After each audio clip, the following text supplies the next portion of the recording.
దేవుని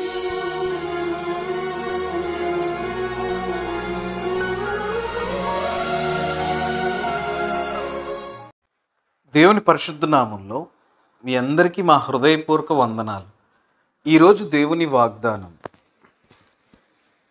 పర్వతములు తొలగిపోయినను, మెట్టలు తత్తరిల్లినను నా కృప నిన్ను విడిచిపోదు. యెషయా గ్రంథం 54వ అధ్యాయం 10వ వచనం. ప్రియమైన సహోదరి సహోదరులారా, యేసుక్రీస్తు ప్రభువారు ఈ లోకానికి వచ్చింది నశించిపోతున్న మనలందరినీ రక్షించడానికి. ఎందుకంటే మనమంటే అంత అమితమైన ప్రేమ ఆయనకి. పర్వతాలు తొలగిపోయినా, మెట్టర్లు తత్తరిల్లినా ఆయన కృప మనల్ని విడిచిపోదని చెప్తూ ఉన్నారు.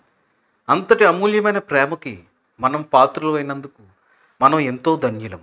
అటువంటి ప్రేమ కలిగిన ప్రభువుకి మనం బిడ్డలై ఉన్నందుకు మనం ఎంతో గర్వించాలి. ఆయన మన ఎడల చూపిస్తున్న ప్రేమను బట్టి మనం గర్వించాలి. ప్రియ సహోదరులారా, ఆయన ప్రేమిస్తున్నాడు కదా అని చెప్పి మన ఇష్టానుసారంగా మనం ప్రవర్తించకూడదు.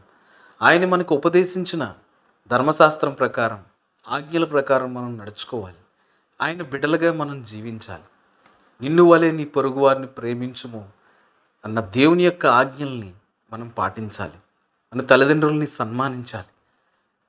మన ఇరుగు పొరుగు వారిది ఏది కూడా ఆశించకూడదు. దొంగతనం చేయకూడదు, అబద్ధములు ఆడకూడదు, పొరుగువారిది ఏది కూడా ఆశించకూడదు. దేవుని యొక్క అమూల్యమైన కృప ద్వారా రక్షించబడిన మనం ఎంతో ధన్యులం. ఎందుకంటే పాపానికి వచ్చే జీతం మరణం. అటువంటి మరణాన్ని నుండి తప్పించడానికి ప్రభువారు మానవుని రూపంలో ఈ భూలోకానికి దిగి వచ్చారు. మన పాపముల నిమిత్తం ఆయన మన కోసం బలి అయ్యారు. మనకి పాపక్షమాపణని అనుగ్రహించారు. దేవుడు మన కోసం తన పవిత్ర రక్తాన్ని చిందించి మన పాపాలని కడిగివేశాడు. మనం పరిశుద్ధంగా జీవించాలి. పాపం వైపు కానీ, పాపం చేయడం కానీ, ఎటువంటి నేత్రాశలే కానీ, ఎటువంటి పాపం చేయాలన్న తలంపులే కానీ మన హృదయంలో ఉండకూడదు. ఆయన కోసం మనం పవిత్రంగా జీవించాలి. నీ కోసం, నా కోసం విలువ పెట్టి అర్పించిన ప్రాణానికి మనం విలువనివ్వాలి. ఆయన మన కోసం చేసిన త్యాగాన్ని అనుక్షణం కూడా గుర్తు తెచ్చుకోవాలి. మనం పాపం చేస్తున్నప్పుడు దేవుని యొక్క త్యాగం మనకి గుర్తు రావాలి. ప్రియ సహోదరులారా, ఆయన మన కోసం, మనకి రాబోయే శిక్షని తప్పించడానికి కోసం శరీరధారిగా ఈ లోకానికి వచ్చి మనకి రావాల్సిన మరణ శిక్షని తను భరించాడు.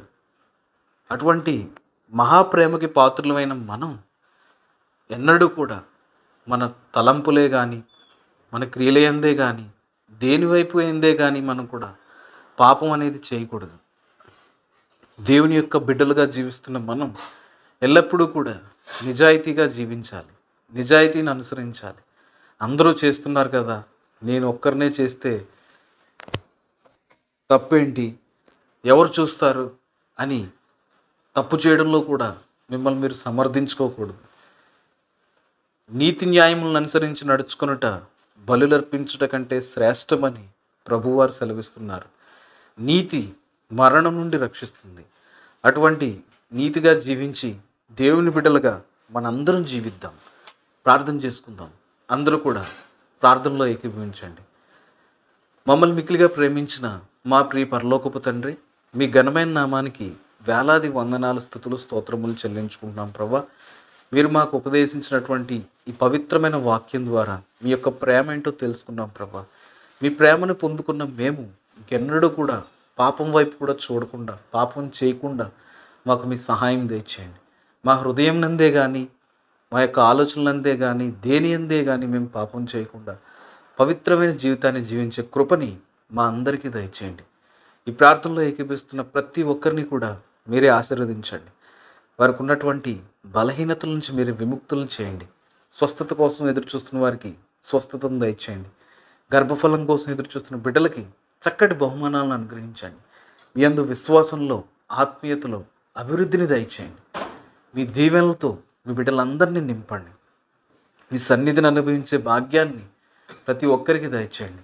ఉపవాసం ఉండి ఎంతమంది బిడ్డలు ప్రార్థన చేస్తున్నారు, మరి ప్రార్థన ఆలకించండి. నూతనమైన శక్తిని మీ బిడ్డలకు అనుగ్రహించండి.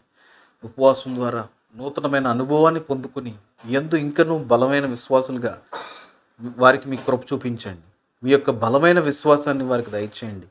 మీ యొక్క ఆశీర్వాదాల్ని మీ బిడ్డలందరికీ అనుగ్రహించండి. మీ దీవెనలతో మీ బిడ్డలందరినీ నింపండి.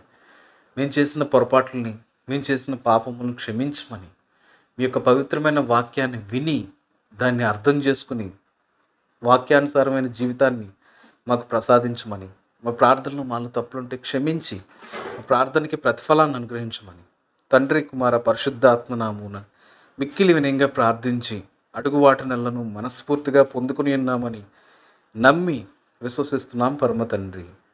ఆమేన్. దేవుడు తన పరిశుద్ధ వాక్యాన్ని దీవించి ఆశీర్వదించునుగాక. ఆమేన్.